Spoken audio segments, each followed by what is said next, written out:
And we are live. Hello, everyone. This is Andy Hall. I have two great comedians. I have Nathan Timmel and Deadair Dennis. How are you guys doing today?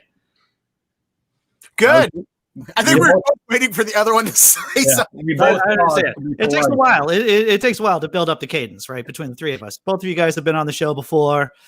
We haven't been together like 3 times. Yeah, we haven't been together. This is the first time. So it's going to take a while to get our patter down, to get our shtick down. But I got 2 videos from both of you, which pretty funny, really funny. And I'm going to show them right now. And I hope everyone enjoys them. First, we're going to go with Dennis's short, and then we're going to go with some stand-up from Nathan.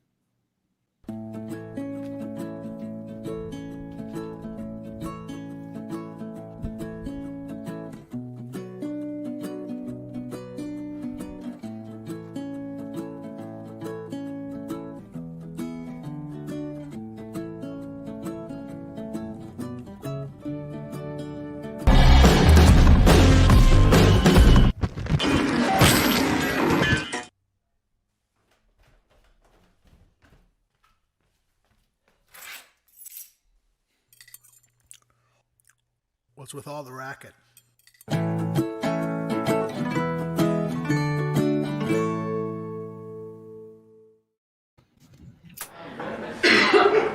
Talked to my dad today. That was exciting. He asked about my college roommate, Roy. He said, how's Roy doing? I said, oh, well, Roy got the girl he was about to break up with pregnant. Now he's stuck in a loveless relationship with a kid he doesn't want, and he doesn't know what to do.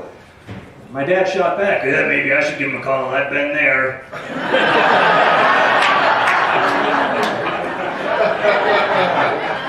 Well, you learn something new every day. Now I'm a dad. So I'm an accident, and now I'm a dad. And I have 2 kids. And 2 kids means my wife has suffered some, let's call it physical trauma. And I was in the delivery room, so that means I've suffered some emotional trauma, because I saw what happened to my wife. I saw and I didn't want to. I was up top like a breathe, sweetie, breathe, and then the doctor said, here's the baby, look, and I did, and I'm like, that's not good. I mean, not the baby was fine, but what the baby did, I'm thinking all the king's horses and all the king's men.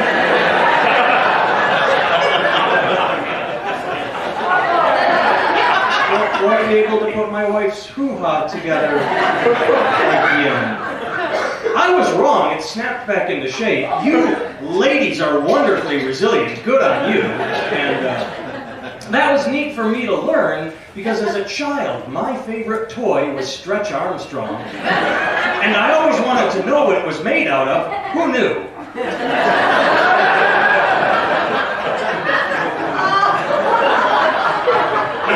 It took you a second to figure it out. That's a recycling joke. In a way, that's a recycling.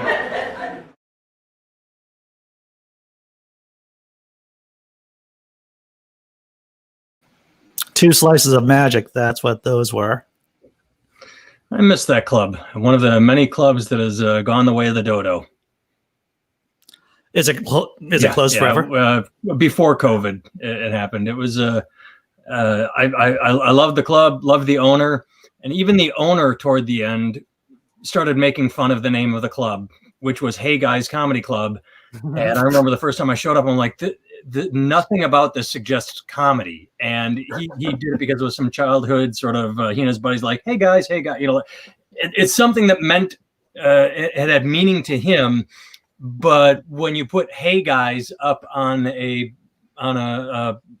mall sign, it doesn't scream comedy club, so it struggled, and it really it screamed made fun of it. What's that, Dennis? Oh, I'm sorry, I said it screams cabaret.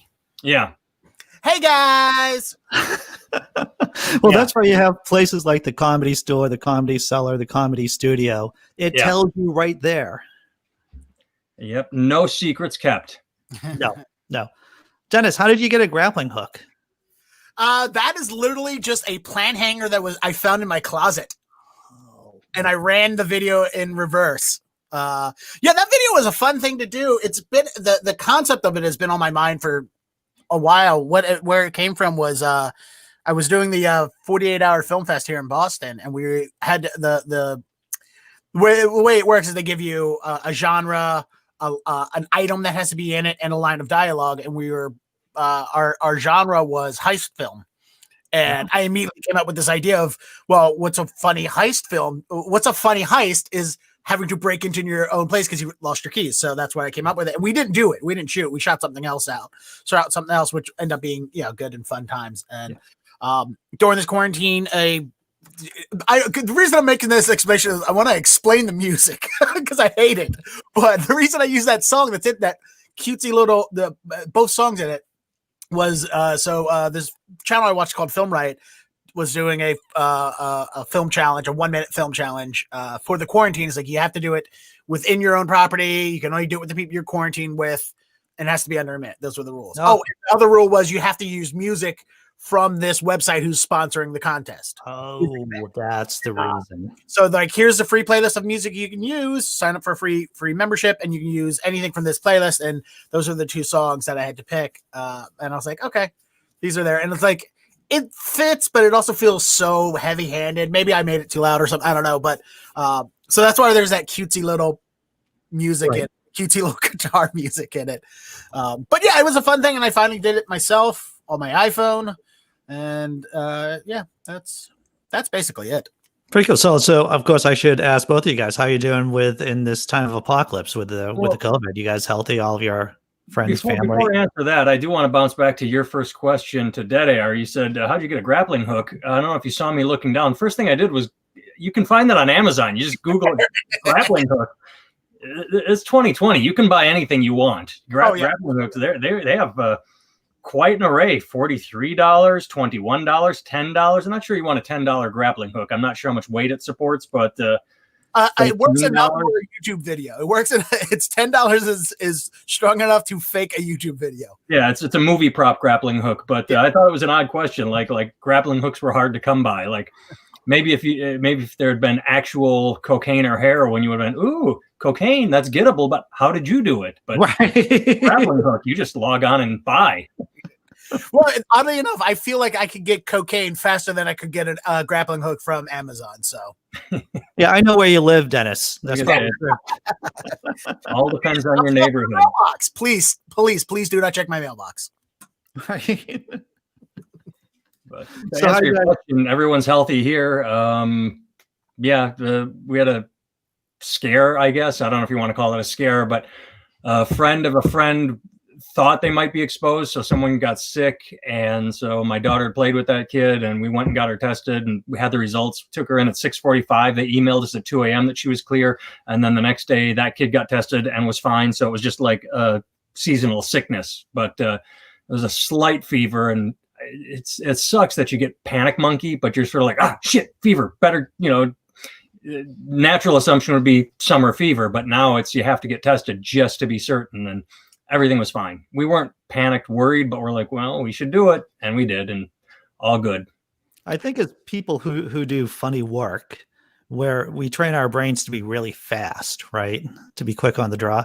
And that can be a positive and also a negative. That could be a negative. Yeah, you go down dark holes really quickly. Oh, yeah.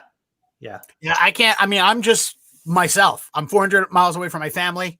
I live with a roommate who's a slob and 30 years old because I'm a 39-year-old loser. But I can't imagine having to worry about somebody. Like, if my roommate gets COVID, I'm not going to worry. I'm not panicked that he's going to die or not. I'm just gonna be like, I guess I got to live in the basement for 2 weeks while he and make sure he doesn't die. Like, I'm not panicked or worried about it. I'll be worried about catching it myself, but much less than having the fear of having a child catch it. And there's the benefit of not having, another benefit of not having kids. We were talking before the show that I'm in a good mood because I'm not dealing with kids, but that's one of the benefits. I don't have to worry about my kid playing with somebody and catching COVID and then dealing with somebody else who has a deathly disease. I worry about my mother and my family and my niece, my 7-year-old niece getting it. I keep, hearing them do things like that. My mother and my sister run a soup kitchen for homeless people.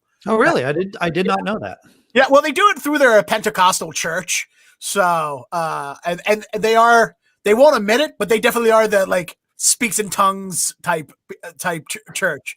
My sister won't admit it, but it definitely happens. Like they do that like you got to raise your hands and worship and stuff like they're Sure. But whatever, they're feeding the homeless, so let's give them some credit. But I worry about them because it's like, hey, you're around the people who are the most affected by it, and you're doing good work, and I don't want you to not do that. But also at the same time, maybe wear a mask, Mom. Maybe you're 67 years old, Mom. Maybe you should like just stay in the back kitchen, stuff like that. But is it sweeping the homeless population though?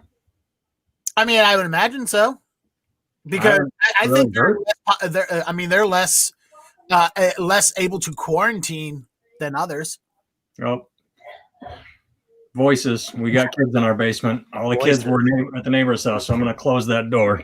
Okay. But yeah, I don't know the exact numbers, but the flu season is when it's flu season, it's bad for homeless people. Or maybe I'm just stereotyping against. Maybe I see homeless people and go, "Ugh, disease ridden." Like that's what I want to be thinking. But there's a lot of pro-maskers in the homeless community.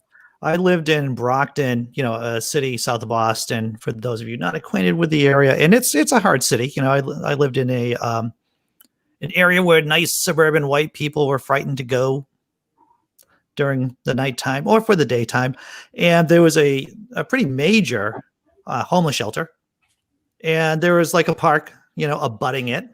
And there was just a lot of people without masks, just hanging out, living their lives and everything. Right in that park. There goes my Boston accent. Right by the shelter and everything. And it's like, yeah, that can't be safe.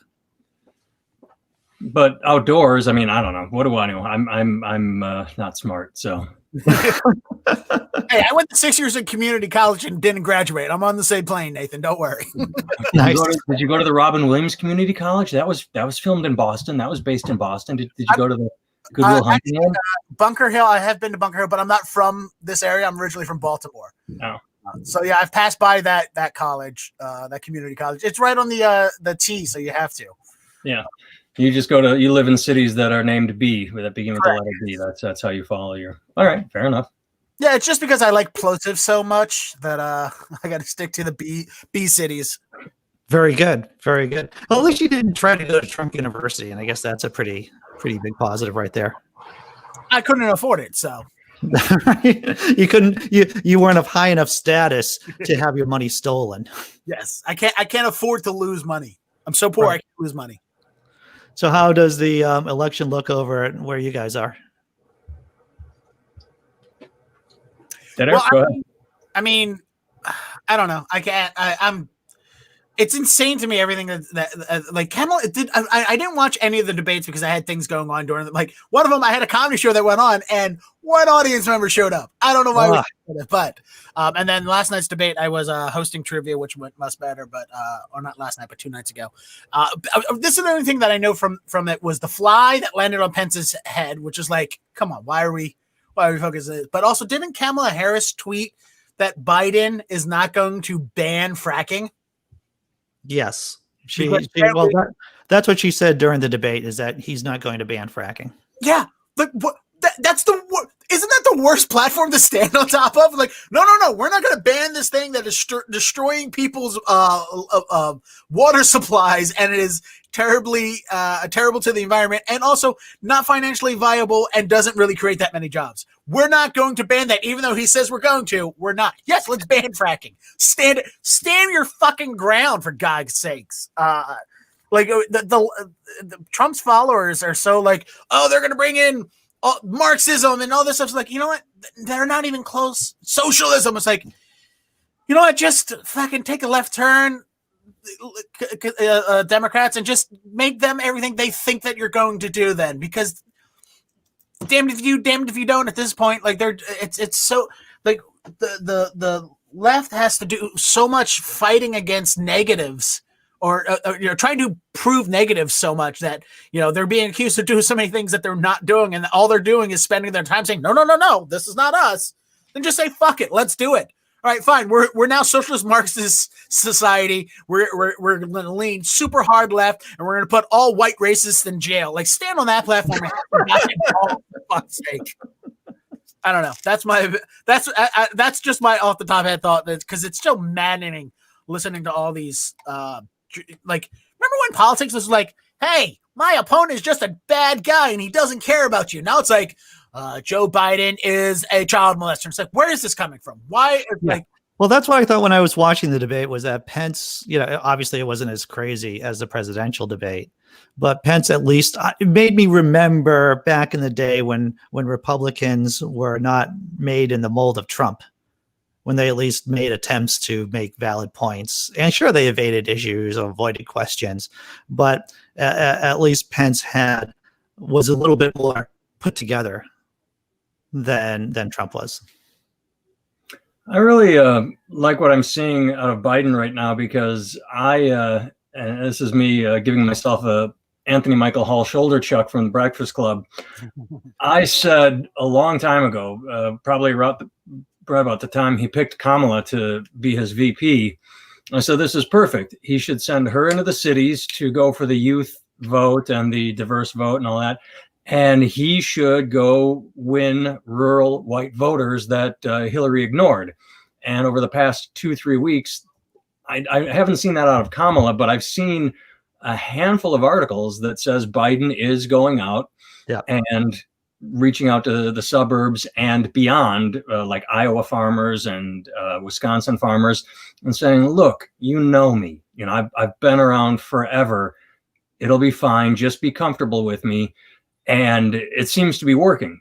And from the polls, which I hate and I will never trust again because of 2016, where they got it all wrong, and nothing has changed since then. I read an article where they discussed polling and how they say they've changed their tactics, and it's still the same thing, which is call a random number, and if that asshole picks up, which I've never understood. You see this number that's a blocked number. It says unidentified caller, and you decide, I'm going to answer it. And then that person says, I want to talk to you about politics. And you say, goddamn right, I'm going to talk about politics.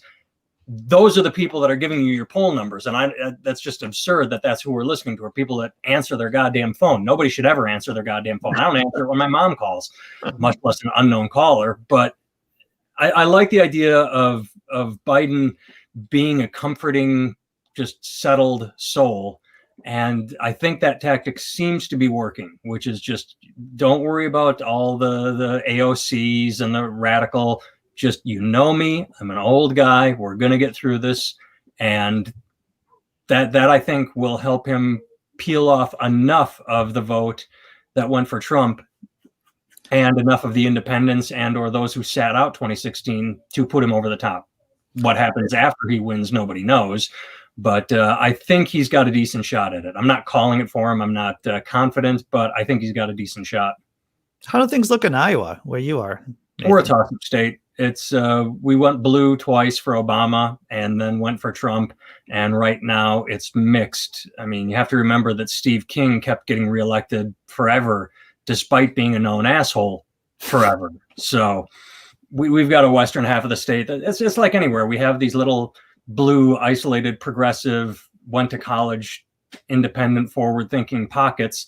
And then we have, very interestingly, we have areas where like Rubbermaid went out of business and took all their production to China.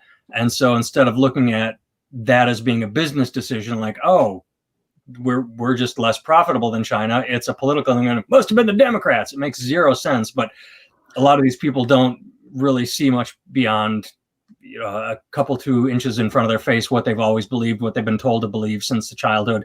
They don't really expand their blinders. They don't read. So they just point fingers and blame. And usually that blame ends up in the wrong place. And for some reason, it's usually Democrats who are pro-union that take that blame. So I can't understand it, but we're a toss-up state. Fortunately, we've only got 6 electoral votes. So there's not a lot of advertising here, which is nice. There's a lot for the local Senate race. Hopefully Greenfield can kick Ernst out, because she's been nothing but a thunder cunt her entire time in office. She's a lapdog for Trump, a rubber stamp for Trump. And now she's trying to advertise herself as independent minded, which is a complete lie. So hopefully we can flip on the Senate, even if we do go for Trump. And it's nice not to see presidential ads, it's nice to know that the focus is on Wisconsin, Pennsylvania, and Ohio, as opposed to the 6 electoral votes of Iowa, which pretty much unneeded. Right. You know, that independent thinking thing is kind of a standpoint for the right now with QAnon and all that. It's like, we are the ones who are original thoughts. And it's like, they're all parroting this whole thing of, we're the only ones who are thinking straight, and we're the only ones who have the right idea to do things, and we're out there to find the truth. When it's like back in the 90s when we would call everyone with a flannel shirt a poser when we all dressed the same. Or same thing in punk rock. It's like, oh, I'm an individual who is dressed completely like everyone else that I know. So yeah, that's one of those weird things that the right is doing now. With the conspiracy theory, it's like, open your eyes, and it's like, no, you're not. Well, Jordan Klepper from The Daily Show always goes to Trump rallies, and they just released a newish video that I hadn't seen yet for the current round of Trumpism and COVID. And the exact same thing, the situation you just described. He had a nice conversation with one of the people at the Trump rally where Jordan's wearing a mask and the other person is not. And he said, why aren't you wearing a mask? And it was basically the discussion you just described. He said, well, if everybody here was wearing a mask, I would wear one too. But since they're not, I'm not going to. I'm not a sheep. And Jordan pointed out, I was like, oh, so you think independently? He's like, yeah. He's like, but if everyone else is wearing a mask, you'd wear one. He's like, yeah, but you don't want to, because he's like, yeah. It was really hilarious the way Jordan was able to corner him. And the guy doesn't even realize that he is basically admitting to being a follower, and doesn't even catch that that's what he's doing by saying he'll only wear a mask if everyone else does. I feel like there should be a whiteboard or a blackboard, probably a whiteboard under the circumstances, and he could just write down what he's saying. Like, you're saying A, but it's B, but you really are voting for A. This does not make any kind of sense whatsoever. Yeah. Well, it'll be interesting to see if these people watch then, like, oh, I'm going to be on TV. I got interviewed for this. And then they watch the interview. It'd be interesting to see if they have a moment where they're like, oh, shit, I really look stupid.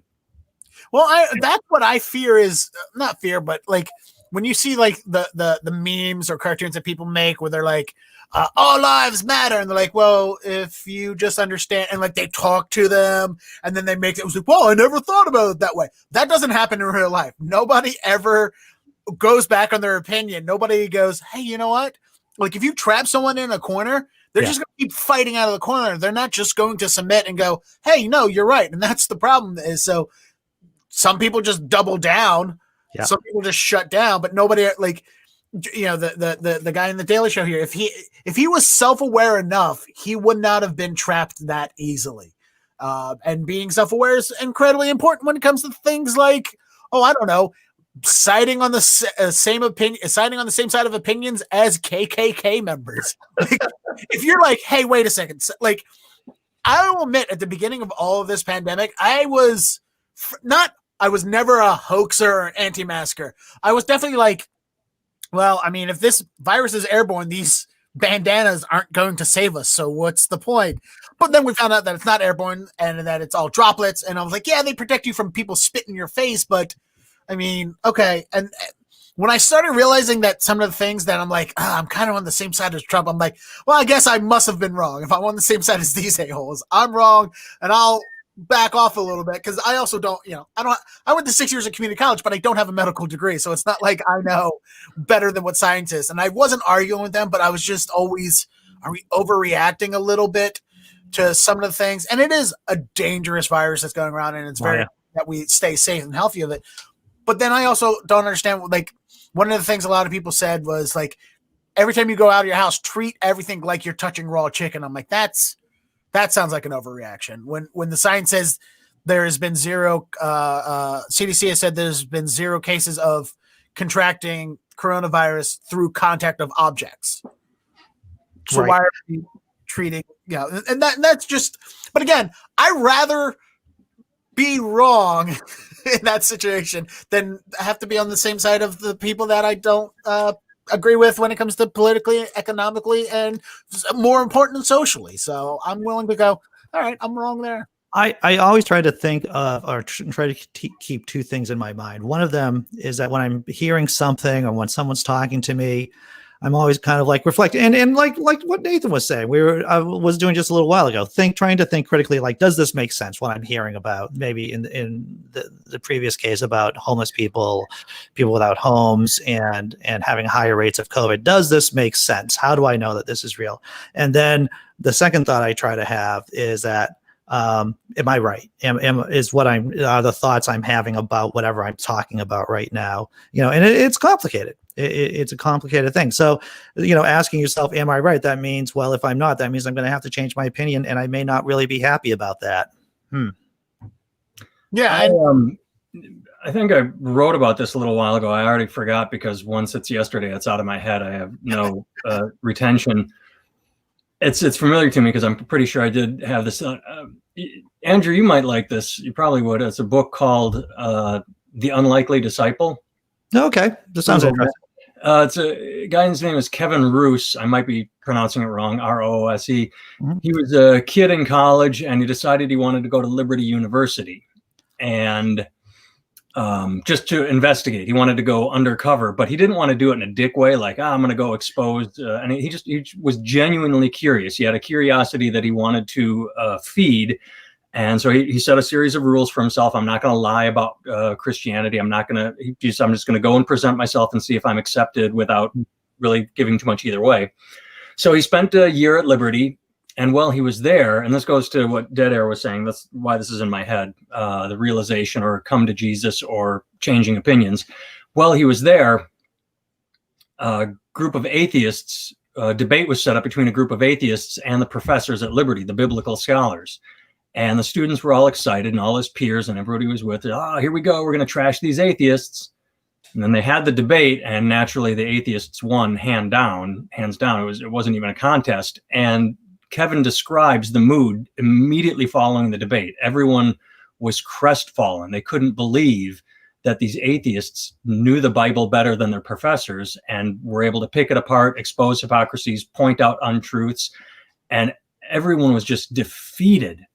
And then they went to bed, woke up the next morning, and all was well in the world. They just went right back to Jerry Falwell is God, right. This unique brand of hypocrisy in religion where gays are bad and the teachings of Jesus can easily be ignored because we're evangelical, and that makes us right no matter. It was just really interesting as we were describing what Deadair was just describing, is that you can be shown as much awareness or reality that is out there, but it doesn't mean it will change you inside your own head. And I've had private conversations. I've never understood people just posting on Facebook, anti-Trump, anti-Trump, anti-Trump, because I don't know who that's supposed to sway. But I've had private conversations with friends of mine in Wisconsin that I grew up with, where I'll just ask, like, what do you think and why are you thinking this way? And then I will counter with, okay, well, here's a fact, here's a link to a fact, here's an article, here are statistics. And then what they come back with is, yeah, but, I just feel Democrats are more corrupt. That's it. They just stand on the ground of emotion or feeling without logic, without reason, without fact or truth. And so it really is difficult to pierce the darkness of ignorance. You can't get through to some people. It's strange. It's sad. But what are you going to do? I have one friend who's rallying against Tony Evers, saying that he's the reason for the downfall of Wisconsin. And when it came out that Trump had completely lied about COVID and knowing how serious it was, I just sort of reached out to him on the side. Like, I'm not going to call him up publicly and said, hey, Trump knew in January, how bad it was. And he allowed Wisconsin to fall apart. He allowed the country to fall apart. You still going to blame Evers? And then just complete radio silence. When they're confronted with the truth of the situation, they shut down and then ignore it and move on with their day in life the way they want to. It's fascinating. It's sad. It's scary, but it's fascinating. Yeah, I saw somebody, my old musician friend of mine, posting, not pro-Trump, but he's like, guys, we gotta vote for. I don't like Trump, but we gotta vote for him because the Democrats have gone too far. I'm like, how? They're not even in charge right now. Like, they have the Senate and they have the executive branch and they almost have the Supreme Court. How are Democrats the ones who are going too far? And they can't articulate it. They just know that being Democrat is bad. And that's all that some people will go off of, no matter anything else. And it's like, how do you still, how can you not just, how can you still support, when I have friends who are actively against racism, but also actively against Democrats. And it's like, how can you not see the hypocrisy? I would love to talk to one of them because you could be like Green Party, right? I could see that. Mm-hmm. I could even wrap my mind around someone who's a big L libertarian. But if you're a Republican and if you're a Trump supporter and you're and anti-racist, not like anti-racist, I don't know how they square that circle. Yeah, well, I don't know either. I can't. I almost engaged as like, and I had to pull myself away from the keyboard. I was like, I don't want to get into this because it's not going to be. I ask a question and then he answer it and then we walk away. It's going to be because, and that's I can't argue with these people online because they don't want to argue. They just want to call you a libtard, faggot, asshole, pussy ass, masker, and it's like then you have to defend all these things. Like, so I was like, wait, what do you mean Democrats have gone too far? And it's like, well, fuck you and Biden, the old. I was like, I don't even like Biden. Why? And then I have to like fight from my heels coming back at them. It's like, all right, first off, let me just start off with disproving all the things you just said about me, and then try to stand on my point. And it's like, it's not even worth the fight because they don't want to have discussion. Nobody wants to have discussion. Same thing on the other side where like pro Biden, like Biden. I mean, Biden's the choice that we have to do to try and get out some. But I don't know how much if we put Biden. Like we had Obama in office. Did that cure racism? No. So I don't know what putting Biden in office is going to do. But other than hopefully, it's going to make all the Trump supporters feel like martyrs. It's going to. Oh yeah, well, they're going to feel like martyrs anyway. That's part of their cult. Yeah. Is that if you don't feel like that's part of their brand is to feel like a victim. I read an interesting or heard an interesting podcast. I can't name it because, again, once I retain a general sense of information, but I can't remember the specifics. But it took a really interesting stance and seemed to argue it very well that a lot of the right-wing militia we're seeing today was put in place because of Obama, because one thing Obama did not want to do is appear, quote, too black. So when there were rumblings of white nationalism rising up because we had a black president, there were recommendations you need to go after these guys. And it's not like he said back off, but he didn't want to appear like, oh, now the black president's going after the white groups. He knew that would be at bad optics. So they started to flourish. And then Trump became the gasoline on the fire, the spark that had started. And now it's absolutely out of control. And Trump is encouraging it. So I guess the end all was like Obama allowed it to happen because of optics, and then Trump is actively encouraging it to happen. And now we're seeing the results in Michigan with 13 people arrested because they wanted to start a civil war and kidnap the governor. Scary shit. But what people forget is we've been here before. I mean, Ruby Ridge, Waco. Right. There was one other one aside from, but we've been here. These things rise and fall. I'm not saying they're good. I'm not dismissing them. Just need to take them seriously and monitor and arrest as necessary. Yep. And John Singleton nailed in his movie Higher Learning was the arc of just Michael Rappaport's character Remy going from just a podunk Iowa kid in college in the big city or in a big time city university for the first time, trying to make friends, being very disenfranchised by people, and then turning into a neo-Nazi because those are the people that accepted him. Here's somebody that, and if you've never seen the movie Higher Learning, I can't recommend it enough. It was an early by John Singleton, and it is amazing. The only thing he faltered on is I don't think he did a great job demonstrating what it's like to be a lesbian, but whatever. The rest of the movie is really good. What do I know about being a lesbian? If you want to know about being a lesbian, I can recommend a lot of movies along those lines. I find most of them on this documentary and website called Pornhub. Very interesting, well shot. You can learn a lot from some of these documentaries. We'll chat off air about it, but okay. I can't wait to see it, and I'll keep my hands up here. But it just highlights. Here's a black man making a movie about how a kid sympathetically becomes how he fell into being a racist neo-Nazi. He didn't have open active, but he was disenfranchised and then accepted by people and then was indoctrinated in their stuff. And that's so how this world is like when you take somebody who feels like he's already losing because he worked in coal, or because, a black person was mean to him one day. And it's like they feel disenfranchised. And then when you start pointing out that, hey, look, this is when you keep trying to when you keep telling them that they're right, that to be angry and hated. And then when somebody tells them all the things that they've been thinking for a long time, instead of like, hey, maybe like, instead of nurturing them at the point where it's like, hey, no, look, this is not what's really going on. This paranoid thought you have of the Democrats trying to erase whites is not true. Somebody nurtured that and fostered that, and it grew and grew. And now you have somebody Trump, who's actively watering those seeds of doubt in their own their seeds of racism. Yeah, they're gonna grow to flourish to be a giant oak tree of hatred. I don't know if you guys are the same way. I'm going to ask people in the chat too. But, if I'm around in a crowd, hey, Paul Camish, how you doing out there in the chat?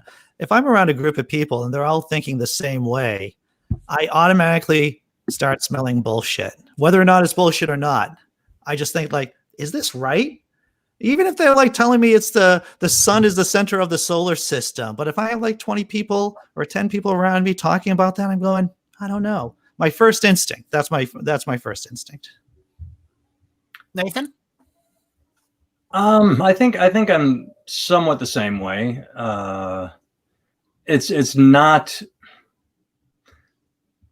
I worry that it's because I'm belligerent more than anything. That I'm more belligerent than I am critically minded. I'd rather be critically minded, but I'm not smart enough to be. So I think I'm more belligerent. And this is an odd example, and it doesn't involve intellectualism, which is good because I'm not an intellectual. But I did my first comedy show last Saturday, and it was great. It was a lot of fun. It was a little sold out venue. It was at American Legion Hall. Cool. And I started getting texts from the other comic. I hadn't gotten there yet. And he said, wow, no one here is wearing masks. I'm like, well, I'm going to wear mine. And he's like, yeah, it's weird. And I show up, and I'm sort of throwing him under the bus here. He had taken his mask off. I walk in and no one's wearing a mask except for the server and the bartender. And he's just sitting there without a mask. And I'm like, I'm wearing mine. I don't give a fuck what I look like or what anyone thinks about me. And I didn't call him on it, but I sort of wondered, like, you were concerned about masks, but not, did you just want to fit in? But so I wore my mask. I got up on stage, pulled the mic back, did my show, and then got off and put my mask back on, and people were talking to me. And again, I was the only one. I'm like, I don't care. I will be the one person that does it. I'm not going to fall into the, and again, that doesn't relate to what you say. It sort of does. It's just my belligerence, I guess. It's I don't care what everyone else is doing. I'm going to do what I think is correct, given the facts I have and or the research I've done or what the experts say. And that goes from masks to what you say, to is the sun the center of the universe? Okay, yeah, it seems to pan out. Is water wet? Yeah, okay, I can agree with that. Right. I will say that, Andy, I am a lot like you. And it's a thing that I have to be very mindful of because I am very cynical. And I have found myself that just because something, like, I tend to just naturally gravitate towards whatever the opposite of what's going on around me is. And I have to be mindful of that sometimes. Am I just being contrarian because of the scenario, or is it that I truly believe that? Like, if I'm at a party and everyone's lively and having a good time, I get quiet. If it's a quiet party, I get loud. Marmaduke Scarlet there was saying something about recognize social what groupthink is a recognized social phenomenon, and that's where that comes in. And I always have to try and check myself sometimes and be like, wait, do I hate this because it's popular? Like it happens a lot with mostly arbitrary shit like music and stuff like that, or movies. Like, oh, here's a popular movie. All right, I hate it. Wait, do I hate it because it's bad, or do I hate it because it's popular? And I think that is just as bad as just being, oh, this is a popular thing, I'm going to like it then. Like, I think just being contrarian or being cynical in that way sometimes is, without coming to conclusion whether that's the best idea or best true method or not, is just as bad as being, for lack of a better word, being a sheep. in my defense, hopefully, being belligerent is different than being cynical. Hopefully, I think you're Nathan. I think what you were saying, and correct me wrong. I don't think you were being you're being better than maybe Andy and I don't know, but in that you still wore a mask, not because you went against group thought, not just to be contrarian. You went against group thought because you're like, no, wearing a mask is the right thing to do. Whereas I just mean in general, not just that situation. I mean in my life. Yeah, I think you did a better job of thinking for yourself than my natural instinct. Thank you, Marmaduke Scarlet. Thank you. Yes. In defense, that isn't. Yeah, it's more like knowing your own mind and what's right for you. I think Marmaduke had said better what I was trying to say is like you weren't reacting to group thought or against. You're just like, no, I'm going to wear a mask because it's the right thing to do. Whereas I would definitely walk in the situation like, oh, I'm definitely wearing my mask, so fuck all you anti-maskers. Yeah. I went into a party where everyone had their masks. I was like, fuck all you. Wait, no. I gotta. Don't be anti here, Dad. This is not the right time to be anti. I completely forgot this, but the other comic. So there were 3 comics on. There was a open mic or a show that I wasn't at a couple of weeks ago, and it was funny because the other comic that was there told me a story about how everyone was walking around not wearing their masks, and then at the end of the night they said, "Hey, group photo," and everyone, "Oh, group photo," and they put their masks on. So that when it got posted on social media, they're like, "Oh, look at me, I'm wearing my mask, I'll behaving." And he's just like, "I'm not putting a mask on. I haven't worn one all night. Why would I put it on now?" And I thought that was an amusing story that he told me about that other show where all the comics wanted to be seen as having worn masks when they hadn't all night. Yeah, same thing with, we saw a lot with these social justice protests, people going out and like, look at me, I'm helping rebuild. And then as soon as the flash goes off of the camera, they're dropping tools and walk away, getting in their car and leaving because it's more important to be seen as being a part of the solution than it is that you're actually the problem. You're as bad as the problem.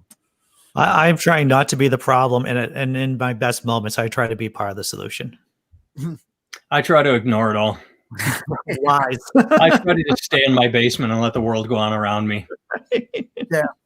Well, and it's so weird listening to like people today talk about how they're making this change of social justice. Like, do you not understand that these problems have been around for hundreds of years? We're still fighting them. You didn't solve anything today.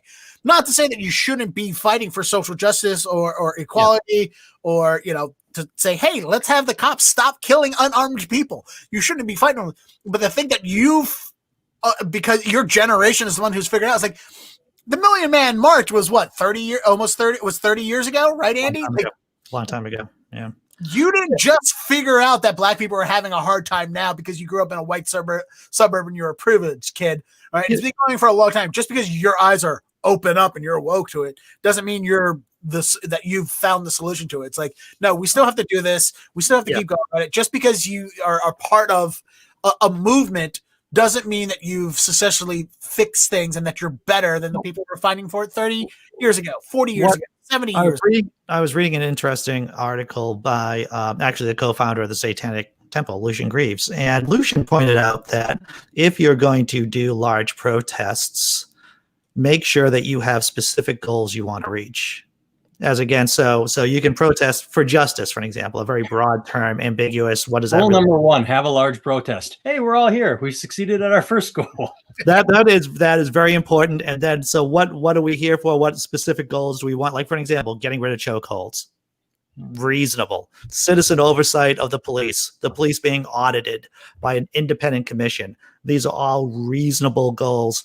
And if you're going to go out there, then try to have straightforward and bullet points that what you want. Yeah. Well, that's one of the problems with, 3 of us are old enough to remember Occupy Wall Street so well. And that was one of the problems with that movement was they had no clear goal or vision or leadership. It was just tear down Wall Street. Okay. Why? Because it's bad. How? Yeah. Because their little hand signals were, they would snap and do fingers. They'd vote. Yeah. Oh yeah, it was like take down Wall Street. It's like, oh wait, this is not a poetry reading. Stop snapping. This is supposed to be a social movement that you don't understand. And I went down and for the radio show I worked for, we interviewed people at Occupy Wall Street, Baltimore, and it was just no clear vision of what was going on. That was one of the goofy things we tried to point out, was that you ask somebody who's like, "Why are you doing this?" It's like, because I want musicians to have more rights. I'm like, that has nothing to do with Wall Street. Why are you here? Why are you? Yeah, and that's there are different protest movements. Like, I'm a fan of Extinction Rebellion, for an example, and they do a very good job in like communicating what their bullet point goals and educating the regular people out on the street. So that's one of the organizations I like, and they're pretty good about doing these large scale protests, theatrical protests, as against to other groups like maybe Occupy Wall Street that didn't have as good an organization. And probably needed a fire hose turned on them. Maybe not because of authoritarianism, just as a way of, a fire hose and maybe some Dawn dishwashing liquid and just clean them up, because they were all a bunch of stinky hippies. That was the other bit we did. I walked around smelling other Occupy Wall Street armpits, and then I would give like a sommelier review of their body odor, because comedy. You're doing it for the art there, Dennis. That's what you were doing. I was my own bit boy in radio. Paul says the chat. I'll post it up when it comes up. Paul made an interesting comment that'll be up in like a second or two. But so I do recommend, if people want to go out and protest, it's a difficult thing to do in the age of COVID. But if you are able to do it, by all means, my heart's with you. Paul says, I used to attend protests. I was a guy with a baton and tear gas. Sorry. Well, Paul, you seem to be a pretty stand-up guy now, and I think you're trying to make amends. And that's all any of us can do. We've all done pretty crappy things, probably. Probably a pretty stand-up guy back then, too. I wouldn't make enemies of the police. I mean, everybody's got their side and their job. If protesters going to protest, cops are going to cop. I mean, there's a difference, so, and I imagine, because I know Paul, he's over in Britain, so probably their police, from what I understand, is a bit different from our police. They're less militarized. They're a little bit less likely to shoot people in the back 7 times. So yeah, they're I think everyone who... Have you heard the latest twist on that? No, tell me, please. This didn't make big news, but the officer's lawyer said someone screamed, "He's got my kids in his car." And so freaked out, panicked, and shot because he thought he was protecting kids. That's the storyline, but... Of the 17-year-old shooter? Is that who we're talking about? No, that's Kyle Rittenhouse. This is the cop that shot, I forgot his name, the man in Kenosha. Okay. All right, cool. Gotcha. And it's funny because doing a little research into that police officer, I guess he'd been on the force 7 years. I could be wrong, but he gave an interview and they said, "Why do you want to be a cop?" And he said, "Because I get to help people on the worst day of their life. I can make a difference. I can make things better." And so everybody's demonizing him, saying, "Oh, this cop is just shooting people." I don't know. It seems like he entered the force with a really good attitude. Did that change? Or are we just quick to jump to a conclusion and saying he must have just wanted to shoot the guy? Yeah. Everyone just picks sides and they think everything is so clear cut. And obviously, yeah, it does. Up front, it seems very clear cut. He shot a guy in the back 7 times. I wasn't there. I wasn't in the situation. I don't like jumping to either conclusion that, it's a racist cop that absolutely wanted to shoot someone, the other side, which says, the guy was black and he had 3 kids, so he must be a degenerate. We polarize too quickly, and we don't wait for the entire story to come out. And we're learning that with Breonna Taylor. Like, everything changes every single day, and we have no clear picture of what happened. The only ultimate truth that we can come to is that it was a horrible, horrible tragedy. Beyond that, everything changes daily. I think also, I mean, with the Breonna Taylor situation, the whole thing, like, yeah, the guy shot at cops who were calling the cops, and we can stand on his side. It's like, hey, somebody banging at your door in a terrible neighborhood, that's your automatic assumption is going to be you're getting robbed, and that they're just saying to the police. How many times have we seen that in movies where somebody's like, "Police," and it's a mobster? Like, so but all of the Breonna Taylor thing started with, they went to the wrong house. Well, they also somebody needs to be responsible for what happened because they made a mistake to begin with. Everything got out of control, but it all focuses down to that one mistake. And if they take onus for their I don't mistake, even think it was a mistake anymore. That's the thing, news that came out yesterday. So first of all, when it comes to knocking on the door, they thought it was her ex-boyfriend, the drug dealer, the violent ex-boyfriend. He said, I thought it was this guy who doesn't like me because I'm sleeping with his girlfriend now, his ex-girlfriend. So of course he has a right to be scared. But as far as a mistake, now it is not looking like a mistake. What it's looking like is there's an investigation that, okay, I'm going to try and do this slowly. So the cops that were pounding on the door needed a search warrant. To get that search warrant, they had to show probable cause. They said the drug dealer received drug packages at Breonna's Taylor. Now, this is where it gets messy, but according to the latest report that came out yesterday, it's Friday the 9th, so this was on the 8th, this was in the New York Times. The cop that needed the search warrant said he went to the post office and said, is this drug dealer's name on the address? Is he getting packages there? Yes, great, now we got the search warrant. What it's turning out to be is he farmed it out to a different police station who went to the post office, found out there was no trace of the drug dealer receiving packages there. They told the cop that, and yet somehow after being told, no, he's not getting packages at this address, he said, I personally went to the post office when he didn't, and he lied. And so it seems to be not a mistake. It seems to be a fraudulent search warrant. That's what's being investigated now. That's what I'm saying. Every day. There are things that we can all agree on. And Marmaduke, Scarlett makes a good point. A lot of the problem in general is their training, a lack of appropriate training and de-escalation, mental health, and about being shot in the back, and about being, and Breonna Taylor, is that I've been against the drug war for, at this point, decades, and this kind of horrible thing that happened is a natural occurrence. It is unfortunately collateral damage of the drug war and our horrible drug policies and fighting the war we're destined to lose anyway against drugs. And we've only been losing it since forever. It doesn't mean tomorrow could be different. Oh, right. It's going to be different this time. It's going to be different this time. Going to work tomorrow. Hasn't worked for 30 years, but don't hold out hope. Keep pouring money into it. Yeah. Well, I just to not harp on Breonna Taylor, I want to make sure I came out on the right side of the police were the ones who were wrong in the entire situation from the get. I don't want anybody to think that I was trying to defend their actions. I don't know if I was able to finish my point of, like, all of this originated with them going to the wrong place, and they should be held responsible for that. Nothing. No, I think you got that. I was just saying that it doesn't. You said it was a mistake. I'm saying it seems more and more that it was purpose, and therefore even more evil.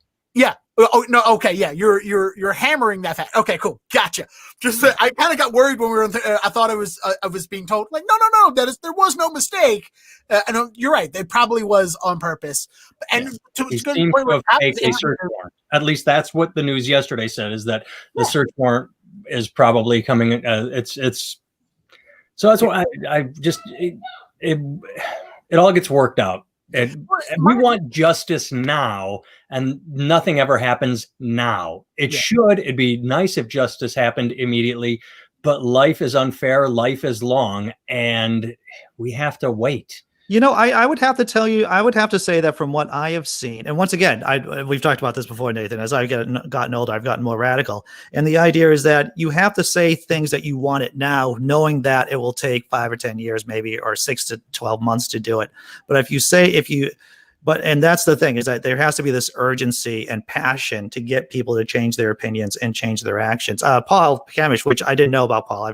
I know Paul, online, is I didn't know he was in the army in Northern Ireland, probably during the Troubles, maybe during the Troubles, which was a difficult time to be in Northern Ireland and a British soldier.